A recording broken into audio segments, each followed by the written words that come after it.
Hey, my village, it's your coach Mo back with a new topic. So, yesterday it was the topic that kept coming up about limiting beliefs. I talked to an individual about it yesterday morning, and then I talked to someone or a group of people about it in the afternoon, and it just kept coming up. So, I thought I should do a video about it because I did do a podcast episode on it yesterday. And I was just like, you know what? This is the time to make another video about limiting beliefs. I know you guys know that I have my Breaking the Cycle of Limiting Belief journal. And it's pretty much for parents, but it can be a broad category of different people. Just addressing those limiting beliefs that we either grew up with or that were from society.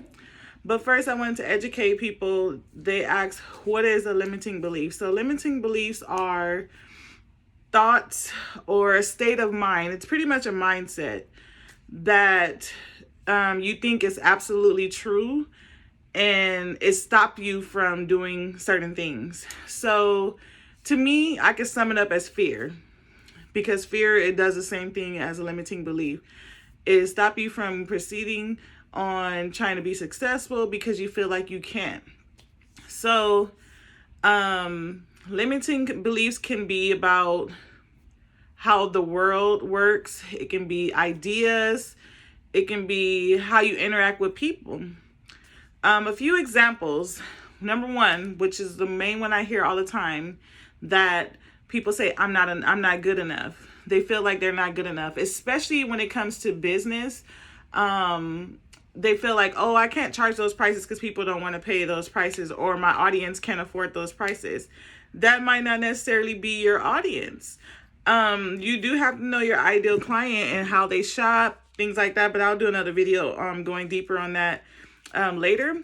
But when it comes to limiting beliefs, it really truly sometimes paralyzes people, and it stops them from going forward and doing what they really desire to do. That desire is not going to go anywhere.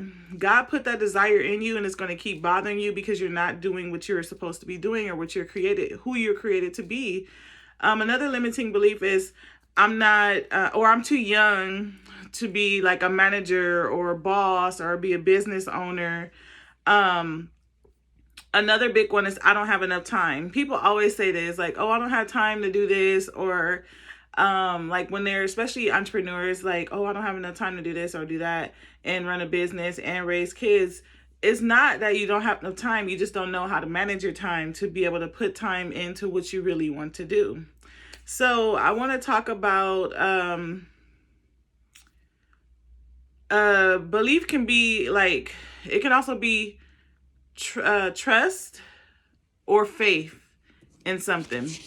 So there's a few different types of beliefs. One of the types of beliefs is religious. Everybody have different religious beliefs.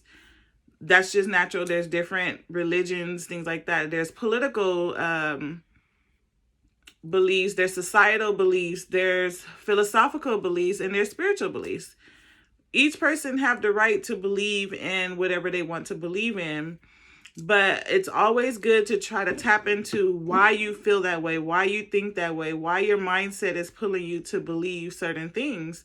Where did it stem from? Because a lot of times it could be from your parents. It could be like stuff that it was a generational curse, and you just believed it because somebody told you. A lot of times that's what happened. Ask yourself pretty much, in order to overcome it, how is this belief serving me? If it ain't doing no good for you and you believing you're not good enough and it ain't getting you nowhere, why do you believe it? Like, challenge that thought. Like, what if you're wrong? Ask yourself that. What if I'm wrong? What if I'm wrong about this belief? Try to switch it up. Try to think opposite.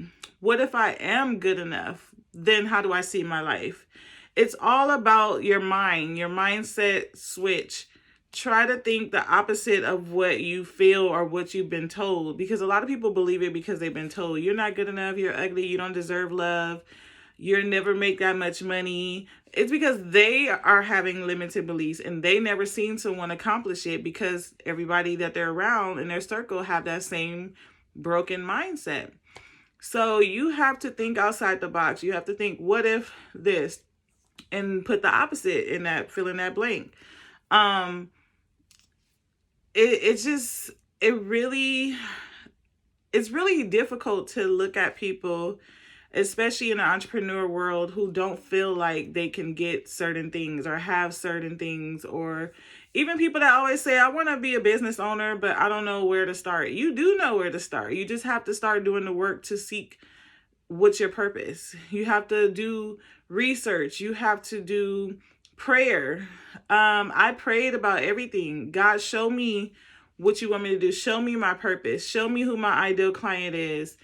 Some of my programs were developed just off of prayer, and I don't even remember writing them. I just know it was a download, and we'll talk about that another day, what a download is in a spiritual sense. And I was just writing for hours, and here's the program. I didn't create it. I asked God for content. What do you want me to tell your people? You have to start challenging those negative self-talks, because that's pretty much what it is. It's a negative self-talk. You talk yourself out of success. You talk yourself out of applying for that job. You talk yourself out of building that business. We have to stop doing that. 2023, we need to set boundaries. We need to have healthy self-talk. We need to speak what you want into existence. Let's manifest. Like, that's my word of the year, manifestation. We got to get out our own head. We got to get unstuck. Reach out for help. If you're ready to hire a coach, or if you want a copy of my Breaking the Cycle of Limiting Beliefs journal, it's free. Email me, message me, whatever you got to do. I'm more than glad to send you the digital PDF. You can print it out. Sometimes I print it out at Office Depot and get it binded. It's only $5 to bind your stuff. Of course, you got to pay for printing. But whatever we got to do to break this cycle, let's do it. I'm here for you. Until next time, Coach Mo out.